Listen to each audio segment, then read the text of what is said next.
it's a basically enabler. If you are able to, achieve to a large extent SDG 16, probably it will help to achieve the other SDGs also. So similarly, if you are able to improve in the health, or if you are able to improve in the education, ultimately the other SDGs get actually improved into that. So similarly, like India has taken a commitment, a nationally determined contributions at the global level, that we are going to reduce our emission intensity per GDP of 30 to 35%, 33 to 35% in 2030 at the level of 2005. Second thing, what we have said also, that we will create an additional carbon sink of 2.5 to 3 billion tons, equivalent of carbon by additional forest and tree cover. And of course, the most important is that 40% of installed electric capacity to be from the non-fossil fuel. So similarly, these kinds of things have been taken into considerations, and probably, we'll have to learn similar things from other countries, and probably then only we will be able to much better. And if South Asia, as everybody has said in the morning, achieve the SDG, definitely we will be able to achieve at the world level. Thank you so much. Thank you, Dr. Ashok Jain. I'm really grateful to you that you mentioned that it's possible to monitor the progress towards achieving SDGs in terms of 78 indicators across different states. You are really endorsing the view of the Deputy Chairman of the Niti Aayog when he said that such exercise needs to be done, and I have a feeling that similar exercise can be done certainly for the South Asian countries also, and this would be certainly a big move. We have time for 3 quick questions before we will have our chairperson giving the final comments. Can we have just 3 hands going up? 1, yes, I see Dr. Rahman. 2, yes, I have noted your hand. Sorry, I forgot your name, although you mentioned in the afternoon, sorry. Thank you, Mr. Moderator. This is Mohammad Mizanur Rahman from Bangladesh. So it is always difficult to speak after such a scholarly speech given by Dr. Bhattacharya, yet I try to make my point. So one point with regard to goal 16, I have experienced that the civil society, they love to speak on the governance deficits, which is appreciated and which we need to speak up at the global level, regional level, and also at the national level. But one particular point relating to goal 16 is that the institutions that we normally tend to avoid, particularly the role of the civil service. In the morning sessions, we have heard experiences of the developmental states. And if we read the literature concerning the developmental states, we will find that the role of the civil service was tremendous, particularly with regard to the development of Japan and the Southeast Asian countries. So you all understand the robustness of this SDG in terms of the scope and in terms of reaching out and also in terms of the data management. So, and civil service would be one of the key institutions which would play the main role in managing all those things. So I think at this point of time, we need to focus on also the civil service, that it should be politically insulated and it should be professionally, upscaled. And particularly, we also discussed about the Southeast Asia, the commonalities and the regional, regional integration in Southeast Asia. We also find a good example in Southeast Asia that they have a Southeast Asian Forum on the civil service. So I propose that in the South Asia, we could also form a forum on the civil service. So thank you so much.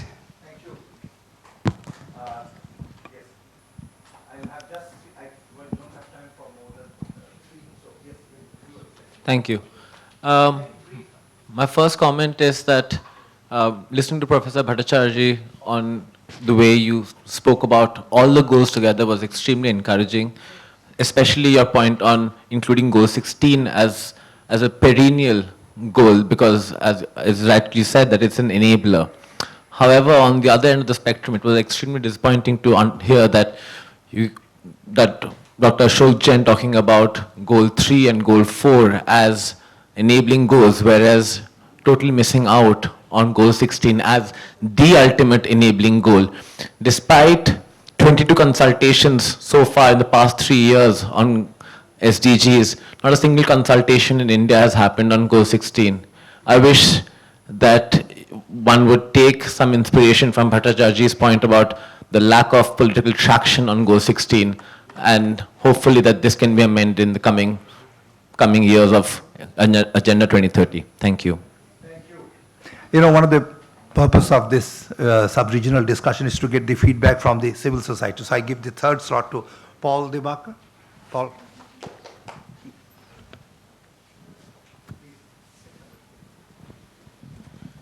Thank you very much, Professor. It has been a very enlightening day and also a little bit depressing, especially when we hear Dr. Rajiv saying that regionally or sub-regionally there is a little difficulty in traction. I think one of the things that I find which has come in many of the goals is the discrimination based on caste, which is equally present. I think that doesn't see any of the boundaries, whether it's Nepal, whether it is Sri Lanka, whether it is India, whether it's Pakistan or Bangladesh. We are all united by this whole system called caste. Is there a way at least traction can be made? Because I think that's a trigger or that's an enabler that, as our chair has said in goal 16, to see that several of the other goals can have a real progress in this. So I feel if we can have some kind of a political will in visibilizing this and addressing this very strongly, I feel all of us can really make a happening the SDG goals. Thank you, sir. Now I'll give 1 minute and 31 seconds to each of the panelists to respond to that. May I start with Dr. Jain? I think my second question, what you mentioned was, I think you have not listened what I said, probably so. I never said that goal 3 and 4 are the enabler, never said like that. Probably you have not listened, you must be thinking something else. And I only said about a goal 16 which you endorsed that it could be more of an enabler. What I only said about 3 and 4 was, give an example that if you are giving a LPG gas connection, it only helps in, improving the health of the women and the children, which indirectly also helps when the health is good. In fact, there even the, basically it helps in the education and all those kinds of, this is what I was trying to say, the interconnections of that, not more than that. Thanks very much. If anything remains, you can discuss tomorrow morning. Devaprio. Yes, I'll just mention to you, this problem has arisen because if you go back into the history of negotiation of the SDGs, and I have had the good fortune of seeing it from close quarter, at that very time in 2013 and 14, we were discussing about 4 pillars of SDGs, not current 3 pillars. It's now the economic, social, and environment. We wanted to have a 4th pillar, that's called good governance. And then it is negotiated, and it was a perverse coalition of both the developing countries and the developed countries who agreed to take it out as a pillar and put it as a goal, which at this moment is creating all the conceptual challenges and implementational issues. But we are still very happy that it is there. Thank you. Thank you. And since I have the responsibility of being the moderator, I should be moderate myself, so I wouldn't speak at all on this because of the discipline of this session. We have to conclude in another, as much time as is required for the chairperson to conclude, and I also have a personal interest. I have a flight to catch in the evening. May I request the chairperson, Dr. Reena Ray, to make her concluding observations. Thank you very much. It was interesting, but I won't say it was interesting, not at all. It was fascinating, is that all right? Yes, sure. And extremely, I would say, educating also. Thank you very much for that. I won't take too much time. I'd like to give a different perspective, perhaps, to all that I've been hearing today. And let me tell you that it really perked up towards the end, if I may say so, particularly thanks to those 3 very vibrant questions. So perhaps we should leave more time later on for people to actually talk and react. And everybody likes a little disagreement, so that little spat between the 2 of them was quite fascinating also at the same time. What are my impressions when I came here and what I heard, and what is it that I would like to share with you? As the young gentleman from Bangladesh mentioned, thank you so very much. The civil servants do play a very critical role. I'm a civil servant myself. I joined 34 years ago, and over 34 years, the sad part, let me start with the sad part, is that I have participated in endless workshops, like this, organized by a long list of organizers, including every single UN body. The good part is that over 34 years, I do see a huge improvement in so many areas. If I can share one example, you're familiar with the Swachh Bharat campaign. Around 14 years ago, I tried an initiative to teach children about their bodies, about their rights over their body, about menstrual hygiene. It was impossible. I was forced to stop. I never thought that in such a short span of time, I would be attending conferences where young girls in school manufactured their own sanitary napkins. They're giving a demonstration on that. All our ministers are there, the media is capturing it. So the sad part to repeat is, why do we always talk about these issues? Will MDG give way to SDG, and will SDG give way to what? WDG or something else? The good part is the improvement is taking place. We need to ensure that we work together to give it a perspective and a very large focus. One or two things which struck me today was that the young gentleman put it correctly. Goal 16 is most important. But a little while earlier, someone said goal 10 is most important. I also heard the speaker of goal 13 group say that is important. And as Secretary School Education in the Government of India, I might be thinking goal 4 is the most important. Because if we can teach the children in school about all the other goals, about climate change, if we can give them the requisite skills, will we not to a large extent perhaps have succeeded in achieving all our goals? So it occurred to me that perspective is a very critical issue in all of this. This is something I have faced as a woman, as a mother. Why? Why is it correct to fight against genital mutilation? Why? There are many people who think it's right. That's why they do it. Why is it wrong to rape a woman after watching pornography? Rape a girl in a school after you've watched pornography on your mobile phone? And why is it that certain people come forward to defend it? Perspective, as we saw today, ladies and gentlemen, is very critical. Can we move forward if we don't handle this issue? Will it be necessary for us to consider legislation for those areas which are universal? Child molestation, abuse, rape is wrong. Where, therefore, are the laws at the country and at the regional level? How will we handle this whole issue of different people having different perspectives? I really appreciated your concept and everyone of regionalism. I was in Kathmandu not too far back, about 2 years ago. We were a group of women, and as the sun set, we thought we should go back to our hotel. That's what we normally do in India, isn't it? We were told that, sorry, in Kathmandu, it is the safest place. And they were absolutely right. How is it that Kathmandu has made its capital so safe? I'd like to know. Let's share about it. How did Bangladesh manage sanitation and the Grameen Bank and empowerment of women? We'd love to hear these stories. We also have wonderful stories in India.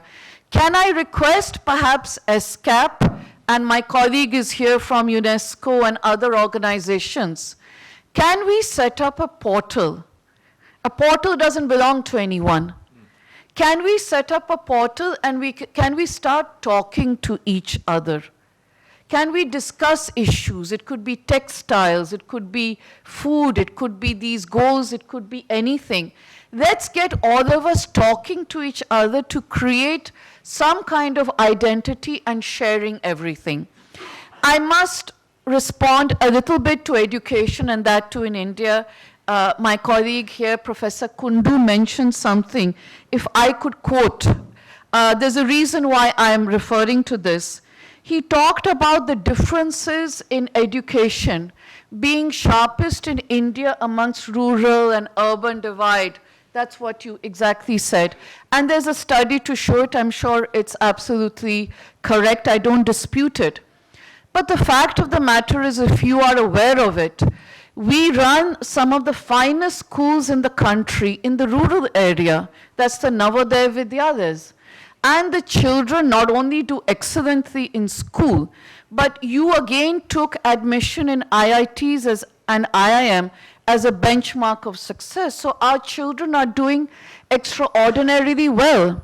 So therefore, what I want to position before you and suggest is that it is not that we don't know what needs to be done.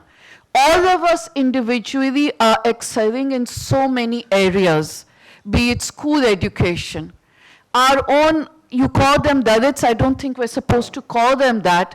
Disadvantaged people in every country, every part of our societies are doing well.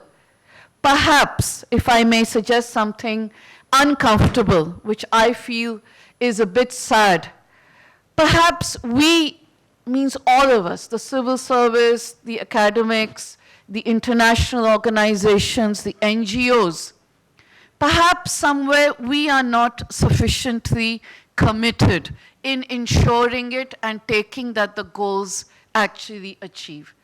Perhaps it would be a better idea to come up with a list of activities, as my colleague Mr. Jain mentioned. Convert everything into indicators and activities. Ask everyone to comply. Simple things. We talked about a goal on climate change. Can we say in the next meeting, no more plastic bottles? Simple change.